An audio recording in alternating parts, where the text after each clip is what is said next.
morning, everyone. Good morning, everyone. We got football in the air. It's time to play some football. On behalf of the Southern Intercollegiate Athletic Conference, Commissioner Gregory Moore, its Council of Presidents, and the institution's athletic directors, welcome to the 2014 SIAC Football Media Day and Luncheon. Today's event is currently streaming live through the SIAC Digital Network, which can be currently accessed through your mobile devices by downloading the app or using your device to log on to the SIAC.com. We're going to talk to coaches, get their insights on the upcoming season, but right now, first, I'd like to introduce the commissioner of the SIAC, Commissioner Moore. Thank you.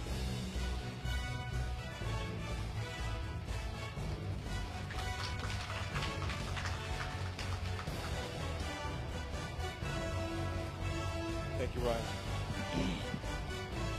Some quick housekeeping. First thing, Mayor Strange, the Montgomery City Council, for agreeing to host this great event. I also want to acknowledge Ron Simmons, who works with the Montgomery Chamber of Commerce, who hosted my staff and I, and we went on to one of the best site dinners we've had in 5 years in terms of showing us all that Montgomery has to offer. So with that, I'm pleased to announce that the SIAC President's Council voted unanimously last week to move our football championship from Atlanta, Georgia to Montgomery, Alabama. And we should be here for the next 3 years. So let's give Ron and Mayor Strange a hand of applause.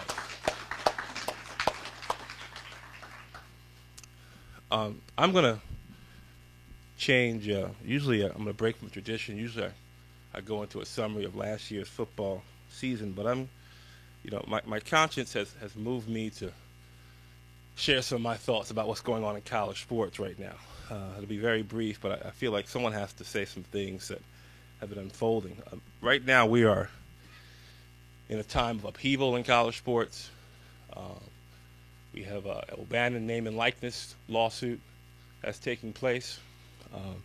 In California, we have an antitrust lawsuit that is challenging the practice of putting caps on scholarships.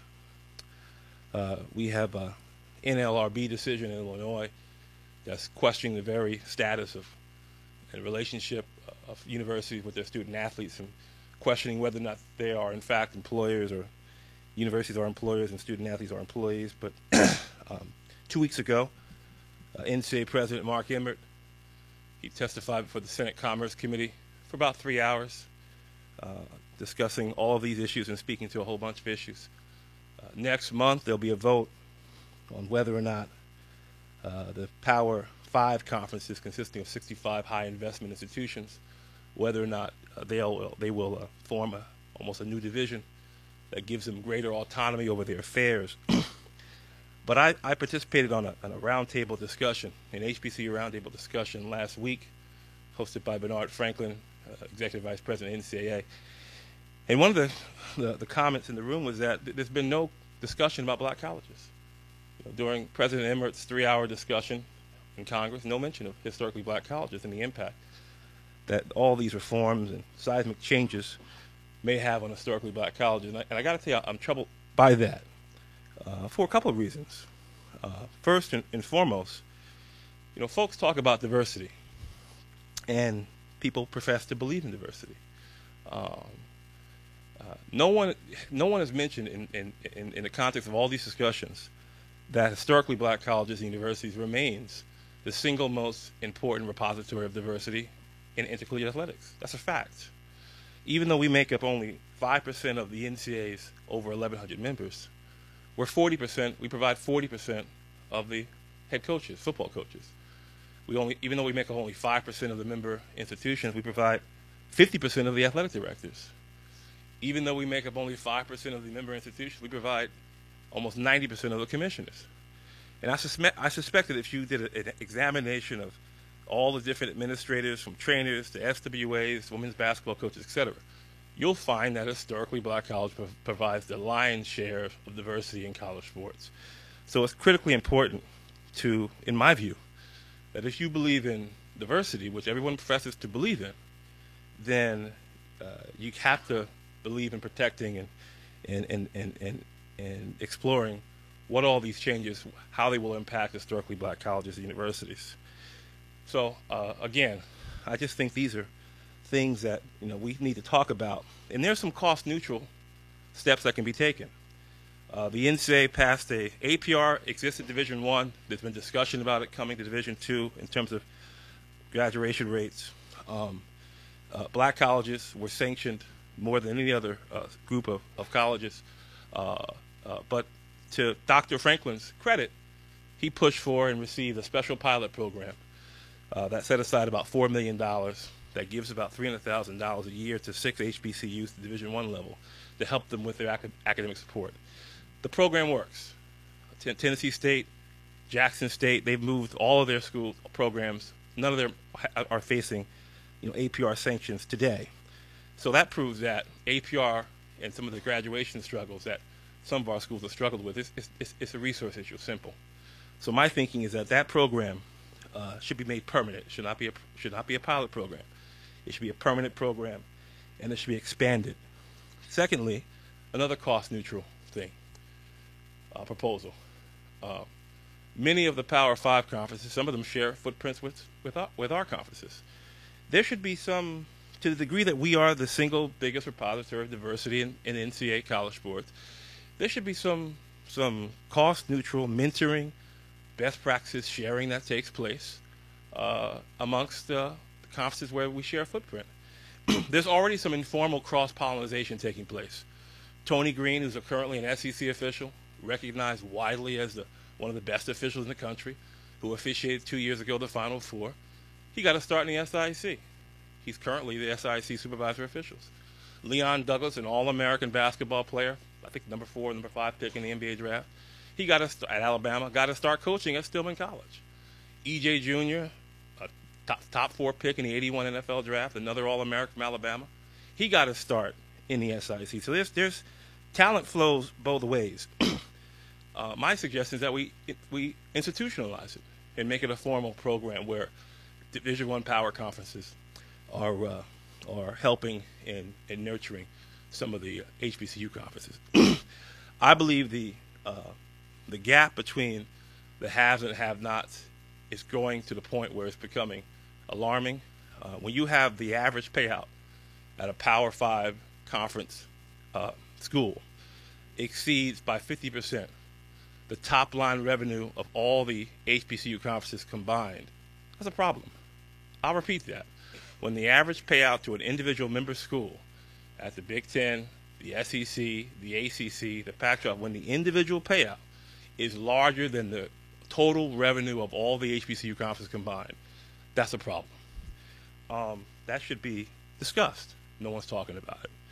So, my thinking is that as these things unfold, and these issues unfold, and the court cases unfold, hopefully, we have a greater voice with respect to whatever impact, these reforms will have on our schools. Because, when you look at what our schools are doing today, poverty increased from 13% to 15% from 2000 to 2010.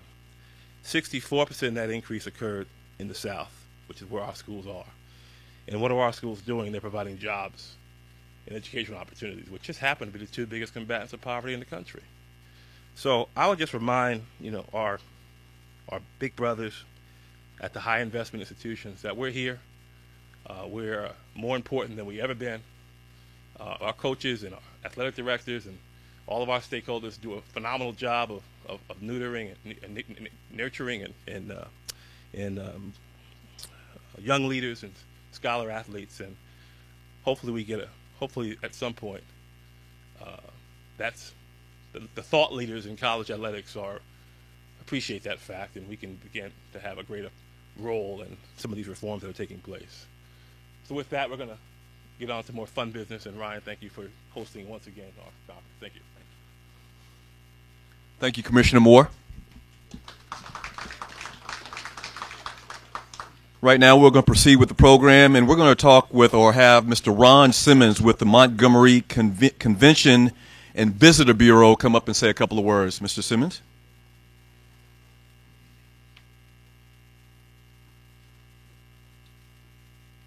Thought I'd get a little jog in, Coach. Is that any scholarships ready for me? Eligibility is up. Don't worry about it. Good morning, everybody. First of all, I want to welcome everybody to Montgomery, Alabama. On behalf of our Mayor, Todd Strange, the City Council, the County Commission, and the Chairman, Elton Dean, our President, Randy George, for the Montgomery Area Chamber of Commerce, and our Vice President for the Convention and Visitor Bureau, Don Hathcock. Don, if you raise your hand. I want to welcome everyone to Montgomery, Alabama, known as the capital of dreams. So many of you had an opportunity to hear the mayor this morning. But first of all, we've been working with the commissioner, with Commissioner Moore and the SIAC staff for quite a while to bring this event here. And we're excited to have all of you here. Now, we have all of the participating schools and coaches here. And we hope to have, we really have all of you back. But unfortunately, we can only have 2 of you for participating in the game in November. But we have this contract for 3 years. So hopefully we'll have more of you back in days to come. And hopefully that will become a tradition and it will continue to grow. So we're happy to have all of you here today. We want to make sure that you learn more and more about Montgomery. This is a very historical city. I'm not going to go through all the things that you can do here in terms of the history. Many of you know about Rosa Parks and Martin Luther King and the history here, but there are also some pretty cool things to do. So we branded this Capital Cool. If you haven't had an opportunity to go downtown and experience the entertainment district, you're missing a treat. To go down and you go down Commerce Street and you're able to experience the nightlife and the fun. A lot of things right there. The hotels are right around. Everything is walkable. All of the attractions and the museums they're walkable. You can take a trolley for $3 and go to all of the attractions in the downtown area all day. There's a lot of entertainment for the children as well. There's live music 7 days a week. So you didn't come to a boring place. There is a reason that the commissioner brought the event here. But not only that, you're going to be playing in a state-of-the-art facility. They're finishing up the touches right now on the facility in terms of putting down new turf. Same turf they play on in the NFL. So you're experiencing some really good things here. You're in the central of the state of Alabama. So easy access. I don't care if you're coming from Ohio or if you're coming from Atlanta. It's very easy to get to. We have a great staff here at the Chamber of Commerce. We have a group of them over at the table right now, and we're more than happy to accommodate you in any way possible. So if there's anything we can do to make your stay more enjoyable, please let us know. And again, welcome to Montgomery, and we're so happy to work with the SIAC. Thank you.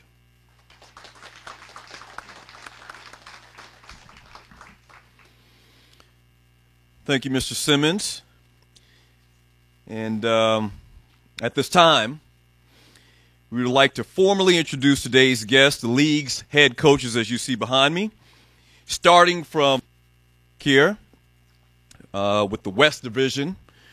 From Wilberforce, Ohio, Central State University Marauders head coach Cedric Pearl. From the capital of the Bluegrass State, Frankfort, Kentucky State University Thoroughbreds head coach Josh Dean. Joining us from Jackson, Tennessee, Lane College Dragons interim head coach Malik Hoskins. And right here in Alabama, from the Birmingham metropolitan area and the winners of last year's West Division, Miles College, Golden Bears head coach Reginald Ruffin. And right down Interstate 20, 59 in Tuscaloosa, Stillman College, Tigers head coach Tedrick Keaton. And in nearby historic Tuskegee, Alabama, the city is in its name, Tuskegee University Golden Tigers head coach Willie Slater. Introducing the head coaches of the East Division, joining us from Albany, Georgia, defending champion, winners of the Centennial Crown, Albany State University, the Golden Rams, its head coach James Mike White. And from the capital of the Palmetto State, my state, South Carolina, Columbia, Benedict College head coach James Moody.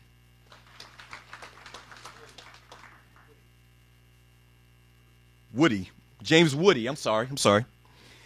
Here with us from the capital city of Georgia, Atlanta Clark Atlanta University, Panthers head coach Kevin Weston. And just an hour from there, a pillar of the city of Fort Valley, Georgia, Fort Valley State, Wildcats head coach Donald Pittman. And heading back up Interstate 75 from Atlanta, Morehouse College, the Maroon Tigers head coach Rich Freeman. Ladies and gentlemen, a historic moment in HBCU football, returning to the gridiron after more than 50 years. Payne College Lions head coach Greg Ruffin. Coaches, welcome to the Football Media Day for the SIAC. It's an exciting event that sparks the upcoming season, and we are delighted to have you. Football season is right around the corner, and it's sparked by the fans, alumni, and the bands. But most importantly, the predicted order of finish and the student athletes to watch for. At this time, the SIC formally announces its predicted order of finish. Out of the West and selected to capture the division with 23 total points and 3 first-place votes, Tuskegee University. Second, Miles College with 21 points and 2 first-place votes. Third, Stillman College with 17 points and a vote for first, followed by Kentucky State, Lane, and Central State. For the East Division, predicted victors, Albany State University, receiving 20 points, total from the first place votes. Finishing second, Fort Valley State with 17 points. All right. And a first place vote. Third, Benedict with 12 points, with Morehouse, Clark Atlanta, and Payne rounding out the division. For our overall champion selection, predicted to win the SIC title, Albany State with 111 points, including 3 first-place votes, are your predicted champions. The list includes, in order, Tuskegee, Miles, Fort Valley, Stillman, Kentucky State, Benedict, Morehouse, Clark Atlanta, Lane, Central State, and Payne. Now introducing your preseason players of the year for the offense, Frank Rivers of Albany State, and on the defensive side, Jelante English of Miles College. Last season, Rivers led Albany State to its second SIC crown in 4 years, throwing for more than 2,000 yards and 19 touchdowns. English collected 90 tackles, including 45 solo and 4.5 for a loss. In your preseason all-SIC football teams, the first team is highlighted on the screen. And now for the second team, the preseason teams were voted on by the SIC football's head coaches. Returning players from the 2013 postseason teams received an automatic selection. Players from the second team in 2013 were elevated to the first team as a result of last year's voting in the position vacancies. 8 positions were voted on, including quarterback, wide receiver, return specialist, punter, offensive line, defensive line, and linebacker. 1 player landed on the first team, with 14 players voted on this year's preseason squads. At this time, we will hear from our head coaches. I'm going to start to my left and basically get a brief synopsis, a little commentary from each coach. Let's start with Wilberforce, Ohio's Central State University's head coach, Cedric Pearl. Coach, it's your second year in the conference. You're a coach from Alabama A&M. What does it feel like going into your second year in this conference and having football back in such a big way at Central State? Well, it's an exciting time to be in the SIAC right now, and especially for me, too, to come back to the SIAC. This is why I started as a player and as a coach. My career started at Tuskegee as a coach, but as far as Central State, we're excited to be in the conference. We'll be playing 3 great classics this year versus 2 of our conference schools, Kentucky State and also Morehouse. But as well, we'll be playing Texas Southern in Nassau too. But it's just an exciting time, and we look forward to the challenges and getting ready to compete. Head coach Cedric Pearl. Next, the head coach of the Kentucky State Thoroughbreds, head coach Josh Dean. Coach Dean, everyone knows that last year you came to the season with the interim tag. That tag has been removed. What's that mean for you as far as your team, the respect factor, I guess, and going forward with this program this coming year? It just means consistency. I think that's the key to success in anything you do is trying to be consistent. We have a few players returning that had success, Jacquees Lockett, Terry Horton, and Chad Reeves, who are here today. And, we're just trying to continue off the success we had last year. We went 5-5, and we want to improve. But the best thing is that we learned how to compete, and one of the keys to knowledge and to learn is to have experience. And I think that our team has that now. So head coach of Kentucky State, Josh Dean. Next up, the head coach of the Lane College Dragons, conversely, Malik Hoskins. Conversely from Josh, Malik, what is it? Talk about the feel that you have going into the season with that interim tag on your title. It's no big deal. I mean, I'm the head coach of the guys. I'm familiar with all the guys. This is going to my 7th season at Lane College. Past 3 seasons as offensive coordinator. So nothing has changed. We won't change anything that we do. The only thing we want to change other than our record is just learning how to finish. Like I said, everybody from the city to, basically in the surrounding areas, they know who I am. So it's just we're going to continue to move forward. Appreciate it. There he is, Malik Hoskins, head coach of the Lane College Dragons. Next, from the Birmingham metropolitan area, last year's winner of the West Division, Miles College Golden Bears head coach Reginald Ruffin. Coach Ruffin, how does it feel winning the division, going to the conference championship, falling a little bit short, but how do you go into the season knowing that last year you guys had great success? Well, last year was an unbelievable year for us from the beginning, losing so many guys to injury, and then bouncing back and fighting through and getting to the championship game, playing a great team in Stillman to actually get a chance to play in the Western Division Championship, and then playing Tuskegee. It didn't get to Albany State. You can't. Albany State has been the team to beat for a while, and I thought it was a great game. I thought our kids played hard. And our hats went off to Albany State. But, it's been a tough offseason. Our kids are really not winning the championship. That kind of derails a lot of things. But the thing is, you can't let that team beat you twice, which means you got to put that behind you and move forward. So we're excited about this upcoming year.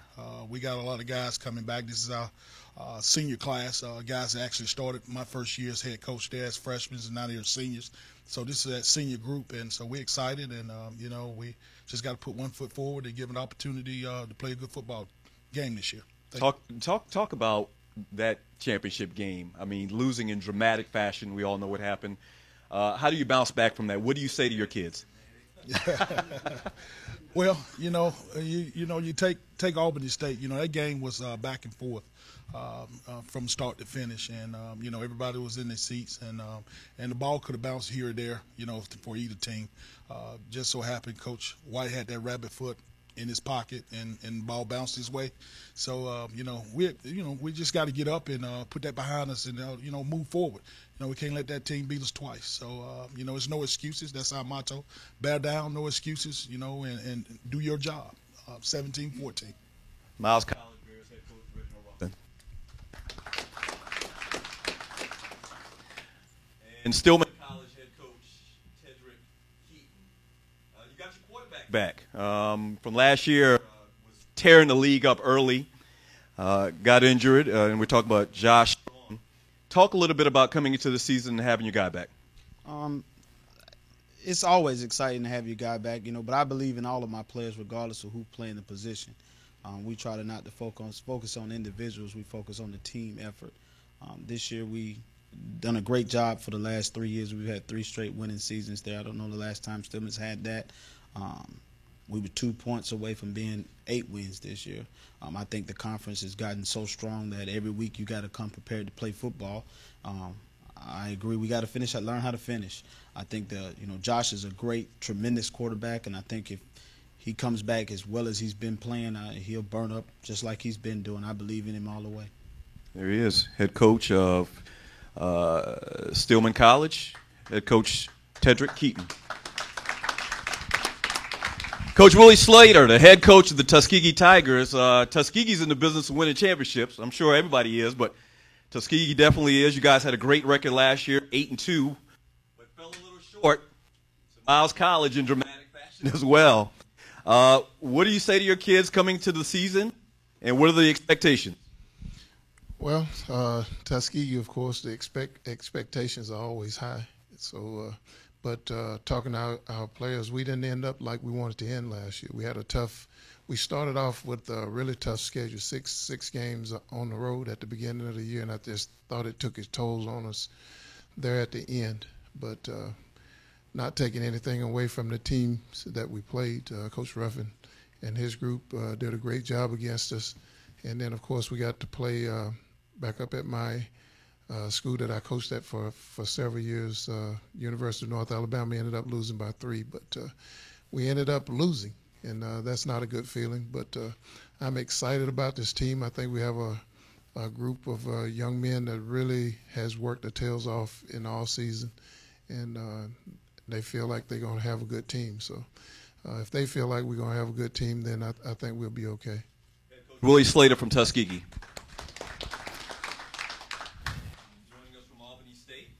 The Golden Rams head coach, James Mike White, they actually won the conference last year. Coach, I guess, you know, I always hear coaches that won championship talk about their teams losing focus. Is that going to be the main objective, to make sure you guys don't lose focus?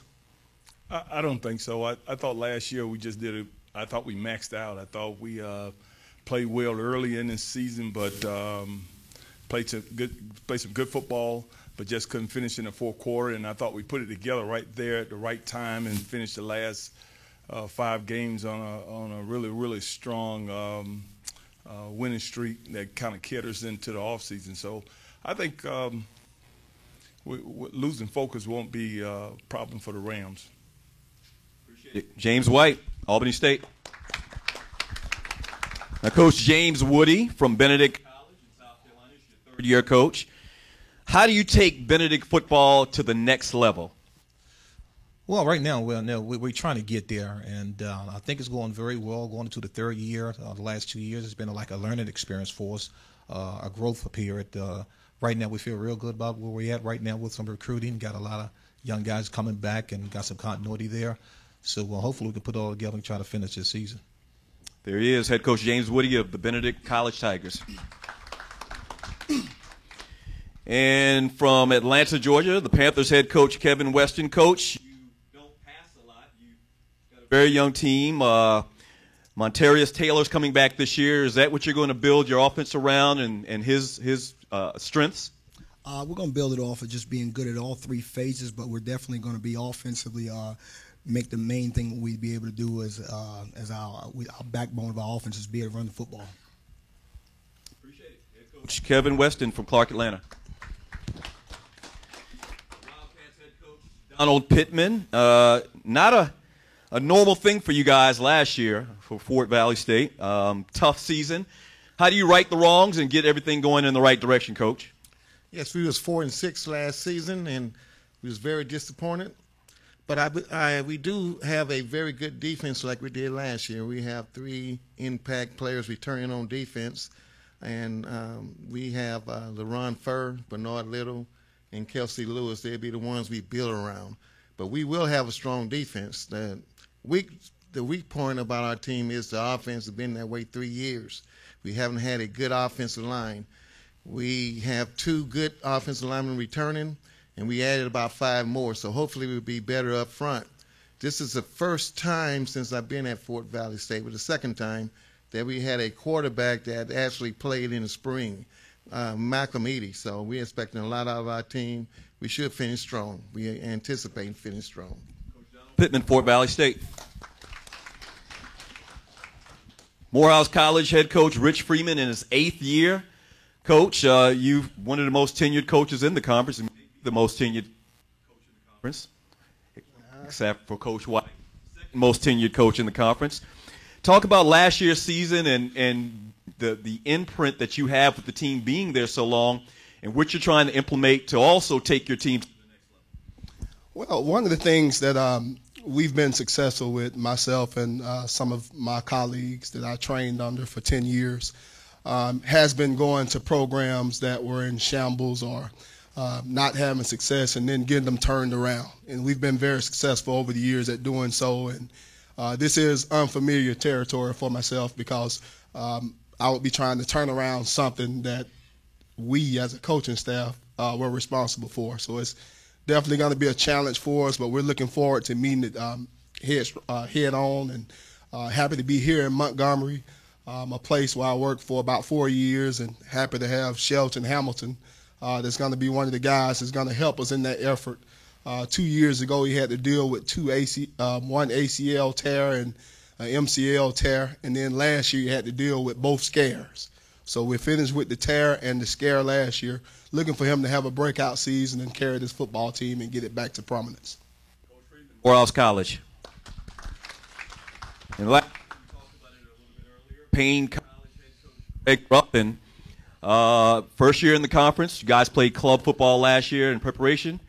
First year playing on the field. Talk about the excitement around the program and guys ready to mix it up and call it real. Well, we're feeling pretty good about it. Last year, of course, we're not in the 13th grade anymore, so we get to play football with the rest of these guys.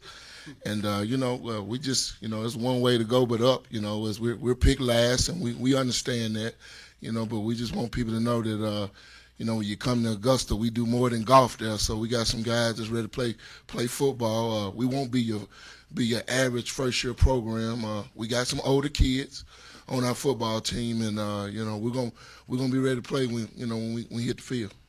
Appreciate it. There he is, Coach Ruffin of Payne College.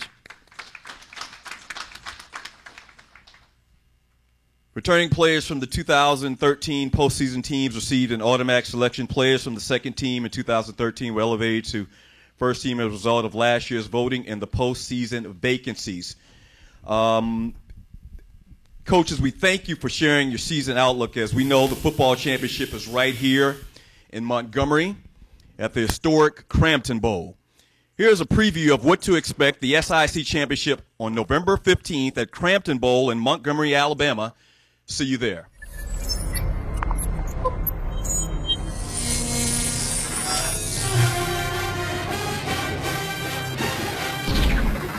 And this punt is blocked. This season, rise to the moment. Commit to the program. This is what you've been waiting 30, for. 20, has one man to beat. Touchdown!